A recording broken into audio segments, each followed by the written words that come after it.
আসসালামু আলাইকুম। শেয়ার করছি আপনাদের সাথে আজকে নতুন একটা রেসিপি। আজকের এই ভর্তাটা, মজার ভর্তাটা একটু সবুজ, সবুজ কালারের আমি বানিয়েছি জুকিনি দিয়ে। জুকিনি দিয়ে ভর্তা কেউ খেয়েছেন কিনা জানি না। আসলে ভর্তা সব কিছু দিয়েই করা যায়। আর ভর্তার সাথে মাছ দিলে ভর্তাটা খেতে বেশি মজা হয়।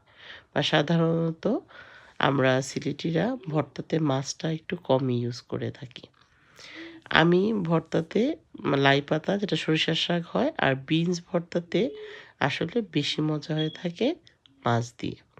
যাই হোক আমি এই যে জুকিনিকে একটু একটু পাতলা রাশে, একদম পাতলা না, একটু ভারী ভারী রেখে আপনি এটাকে কেটে নেবেন। কেটে লবণ মেখে আপনি একটা ফ্রাই প্যানে জুকিনিটাকে আগে ভেজে নেবেন। অল্প একটু তেল দিবেন, বাট তেলটা অবশ্যই সরিষার তেল দিবেন। যেহেতু ভর্তাটা সরিষার তেলেই করা হয়, সেই ক্ষেত্রে আপনি যদি জুকিনিটাও সরিষার তেল দিয়ে ভাজেন, গন্ধটা খুবই সুন্দর হয়। একটু পোড়া, পোড়া টাইপের করে, একটু মানে গ্রিল, গ্রিল টাইপের করে আমি জুকিনির স্লাইসগুলাকে ভেজে নিয়েছি। মেক সিওর হবেন যে জুকিনিটা ভালো করে সিদ্ধ হয়েছে আর পানিটাও তেমন নেই। ঢেকে দিতে যাবেন না, কারণ জুকিনি এমনিই নরম সবজি, তাড়াতাড়ি হয়ে যায়। এটা থেকে এমনি পানি উঠে বেশি।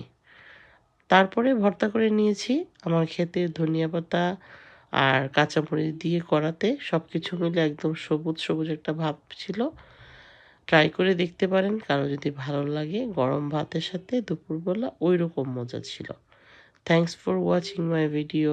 Thank you everyone. আসসালামু আলাইকুম।